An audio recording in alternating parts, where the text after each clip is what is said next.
अस्सलाम वालेकुम। मैं हूं फैसल तारिड। आज 21 नवंबर है और आज दिन है पीर का।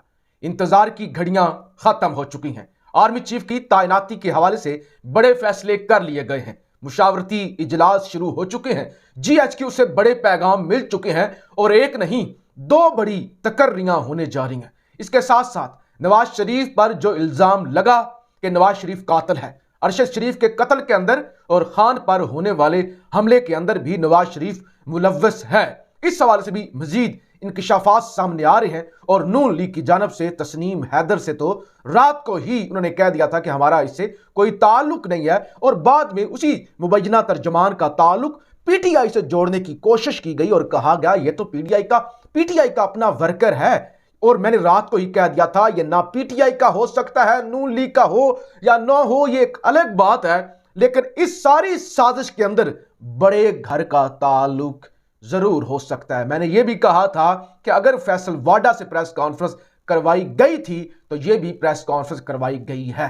कुछ सोर्सेज, कुछ लोग यह दावा करते हैं कि अगर इन सारे इन हमलों के अंदर और अरशद शरीफ वाले मामले के अंदर अगर ताल्लुक नून लीग का है और लंदन से यह सब कुछ हुआ है तो बड़ा घर भी दूध का धुला नहीं है, वो भी इस सारी कहानी के अंदर किसी ना किसी जगह पर स्टैंड करते हैं। लेकिन सबसे पहले हम आर्मी चीफ की तैनाती के हवाले से बात कर लें कि पाकिस्तान के अंदर तो ये सबसे बड़ा मसला है ना कि पिछले 6 महीनों से हम यही राग अलाप रहे हैं कि आर्मी चीफ आएगा, कौन आएगा, फलाना आ जाए, फलाना आ जाए, फलां आ गया तो अच्छा होगा, फलां आ गया तो बुरा होगा।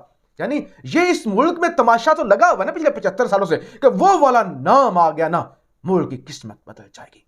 उन नामों की किस्मत जरूर बदलती है। वो जो नाम आते हैं ना, वो जो हमारी खिदमत करने के लिए, उनकी किस्मत जरूर बदलती है, हमारी बदले या ना बदले।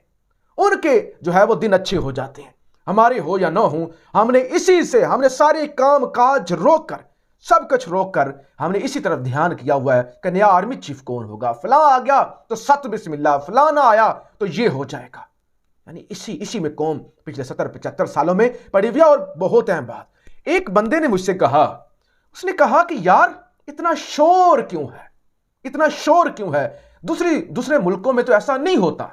दूसरे मुल्कों में यानी इंडिया हो गया, आपका इंग्लैंड हो गया, अमेरिका हो गया, इवन अमेरिका सुपर पावर है, पाकिस्तान से बड़ी ताकत है हर लिहाज से अमेरिका के अंदर भी ऐसा नहीं होता कि फलां आर्मी चीफ यानी सुपर पावर जिसने पूरी दुनिया के मामलात को कंट्रोल करना होता है, हर जगह पे इधर ऑपरेशन रजीम चेंज करवा दो, इधर हुकूमतों का तख्ता बदल दो, इधर जंगें छेड़ दो। यानी दिफाई लिहाज से अमेरिका को तो ज्यादा मसाइल दरपेश है ना, उसके बड़े बड़े कंपिटिटर हैं, ये यहां पे चाइना है, यहां वहां पे रशिया है और बहुत सारे ममालिक। अच्छा, नेटो के अंदर भी अमेरिका का एक बड़ा जाहिर है, नेटो को कंट्रोल करता है अमेरिका, तो वहां पे ऐसा रोला नहीं पड़ता। पाकिस्तान के अंदर क्यों कि नवाज शरीफ कहता है ये आए और इतना मुतनाज़ा, और शहबाज शरीफ ये आए, खान साहब अब कहते हैं कि कोई भी ना आए, लेकिन पहले खान साहब कहते थे कि मेरिट पर होना चाहिए या फिर न, इनको नहीं लगाना चाहिए। यानी ये सारी बातें तो चलती हैं ना। तो मुझे जो जवाब मिला, जो मेरे दिमाग ने मुझे कहा, या जो जिस नतीजे पर मैं पहुंचा, क्योंकि हम आर्मी चीफ नहीं मुंतखब करते, हम इस मुल्क का सरबराह मुंतखब करते हैं। आर्मी चीफ मुंतखब होना होता तो इतना रोला ना होता, हमने सरबराह मुंतखब करना होता है।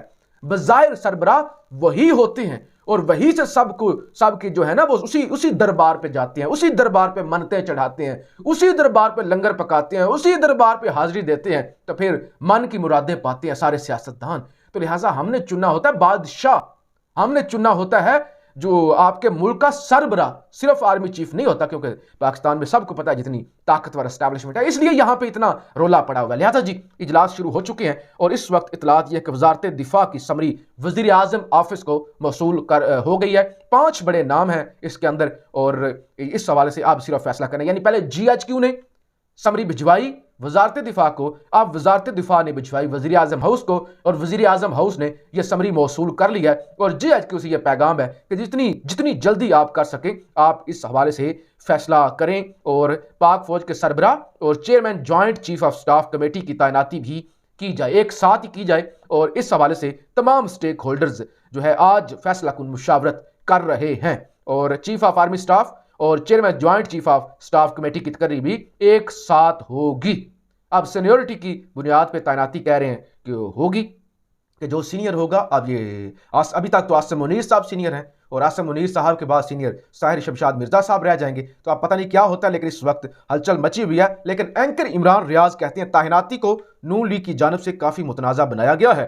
नाम सामने आने पर मेरिट का मामला भी खुल जाएगा, मामला अदालत में भी जा सकता है। और एक और खबर आ गई कि नए आर्मी चीफ की तकर्री के लिए वजारत दिफा ने 5 सीनियर जनरल्स की समरी वजीर आजम हाउस भिजवा दी। तो यह भी एक और जराए से भी कन्फर्म हो चुका है कि समरी जो है वो 5 सीनियर जनरल्स की भिजवा दी गई है। लेकिन मामला मुतनाज़ा हो सकता है और इमरान रियाज के मुताबिक मामला सुप्रीम कोर्ट भी जा सकता है। अब सुप्रीम कोर्ट कैसे जा सकता है? यानी जैसे खान साहब ने एक्सटेंशन दी थी बाजवा साहब को, और उसके बाद आपको पता है सुप्रीम कोर्ट में भी दरखास्तें दायर हो गई थी और फिर कानून साजी भी कुछ इस तरह से भी हो सकता है। यानी ये एंकर इमरान रियाज खान साहब कह रहे हैं। लेकिन ये तो बड़ी पेशरफ्त है कि फिर बिल आखिर इंतजार की घड़ियां खत्म होने जा रही हैं। और ये भी जो एक लगा हुआ था कि आर्मी चीफ नया आएगा तो ये होगा, नया आएगा तो इलेक्शन हो जाएगा, नया आएगा तो इस तरह से होगा, नया आएगा तो हो सकता है मुल्क के अंदर ये जो क्राइसिस ने जन्म लिया है ये खत्म हो। तो लिहाजा उस हवाले से भी अब अहम मामला जो हैं वो हो रहे हैं। और खान के एस्टैब्लिशमेंट के साथ भी चौधरी परवेज लाई राजीनामा करवाने के अंदर लगे हुए हैं। और चौधरी परवेज लाई ने कहा है आज इमरान खान ने वाजिया कर दिया है उनकी हुकूमत खत्म करने और इन पर हमले में एस्टैब्लिशमेंट का हाथ नहीं। ये खान साहब से तो हमने नहीं सुना, लेकिन चौधरी परवेज लाई ने ये जरूर कहा है। और इसके अलावा जनाब इमरान खान के ऐलान करदा तारीख से पहले आर्मी चीफ की तकर्री का फैसला हो चुका होगा। वजीर दाखिला ये भी राना सनाउल्लाह ने भी कह दिया, यानी 26 को है ना। इसका मतलब यह है कि उससे पहले ही आर्मी चीफ की तकर्री हो चुकी होगी और फरागोगी के वारंट गिरफ्तारी के लिए वजीर दाखिला को दरख्वास्त दे दी। अता तारड़ ये साहब कह रहे हैं। अब जी एक और रात से अहम मामला, ये तस्नीम, ये क्या है, ये जो आपके बंदा जो नया सामने आया है तर्जमा तस्नीम हैदर शाह साहब, इन्होंने कहा कि मुझसे कहा गया कि हमने मरवाना है और पंजाब हुकूमत पे इल्ज़ाम आ जाएगा, वजीराबाद में हमला करवाना है, बंदे फराहम किए जाएं। अब जनाब वही मरियम औरंगजेब, वो अकल से पैदल खातून, फिर मैदान में आ गई हैं और कह रही हैं इनका हमारे मुस्लिम लीग नून से कोई ताल्लुक नहीं है। अच्छा, नहीं होगा ताल्लुक, लेकिन ये कह रही हैं कि ये तो पहले से ही मुजरिम है। अब जरा सुने, कहती हैं ये तो पहले से मुजरिम है, पहले से कातिल है, बरतानिया के अंदर छुपा हुआ है। तो आपने उससे देगे चढ़वानी थी, यानी वो कातिल है, मुजरिम है, आपने भी तो जुर्म करने के लिए राब्ता किया ना उससे कि हमें कातिल दो, हमें स्नाइपर दो जो बंदा मारे, जो हमला करें, जो खान पर हमला करें, हमें उस तरह के मजबूत बंदे दो। आपने कौन सा कहा कि आप हाजी साहब हैं? आपने कौन सा कहा कि हमने चादरें चढ़वानी है, तो लिहाजा इस नेक अमल के अंदर हमारा जो है ना वो साथ दें। यानी ये जरा देखें कि इल्जाम क्या लग रहा है कि वो तो पहले ही जराइम पेशा बंदा है, तो आपने भी तो जुर्म करवाने के लिए राब्ता किया ना। और इस पर फवाद साहब का भी आ गया, नून लीग के चमचे कड़छे शोर मचा रहे हैं कि तस्नीम हैदर एक जराइम पेशा आदमी है। भाई इसको हायर भी जुर्म के लिए ही किया जा रहा था, इसको कत्ल के लिए कहा जा रहा था, कौन सा यतीम खाना चलाना था। तो बिल्कुल ये सही बात है कि आपने कौन सा उससे कहना था कि आप क्योंकि नेक हैं, अल्लाह के बंदे हैं, सैयद खानदान से आपका ताल्लुक है, शरीफ साहब आपको बुला रहे हैं और आपसे दुआ करवा रहे हैं कि अल्लाह ताला हमारे मुल्क के अंदर इस्तेकाम लाए और हमारी पार्टी को मजबूत करे। आपने भी इसलिए राब्ता किया कि तुम क्योंकि गुंडे हो, तुम्हारा असर रसूख है, बंदे तो हमने बंदा मारना है, और जिससे आपने बंदे मरवाने के लिए बंदे मांगे हैं, जाहिर है पहले वो ये धंधा करता होगा, जाहिर है उस इलाके के अंदर पहले ये मकबूल होगा, ये उसका ये जग्गा सिस्टम चलता होगा। तो आपने कहा ये क्रेडिबल बंदा है, इसके पास इतनी ताकत है। देखिए अब नवाज शरीफ से अगर किसी बंदे को मिलाना है तो ऐसे नहीं किसी को भी गली मोहल्ले का गुंडा लड़ाई झगड़ा करने वाला उसको नहीं, आप रिसर्च करेंगे कि नवाज शरीफ साहब अगर किसी को टास्क दे रहे हैं तो एतमाद वाला बंदा है, काम करेगा, अच्छा है, मुखलस है, बात लीक नहीं करेगा। तो लिहाजा ऐसे तो नहीं हो गया। लिहाजा ये खेल जैसे कि मैंने शुरू में कहा कि ये बड़ा खेल है ये, और ये आने वाले दिनों में इस हवाले से मजीद जो है वो चीज़ें हमारे सामने आएंगी। बहुत सारी खबरें हैं, वीडियो लंबी हो रही है, लेकिन मुख्तसर ये कि बिल आखिर ये जो तैनाती वाला जिन था ये बंद होने जा रहा है बोतल में। अब देखना यह है कि मुस्लिम लीग नून वाकई मेरिट पर फैसला करती है या एक दफ़ा फिर से मुल्क को क्राइसिस की तरफ लेके जाती है। अपनी राय का इजहार जरूर कीजिएगा। पाकिस्तान जिंदाबाद।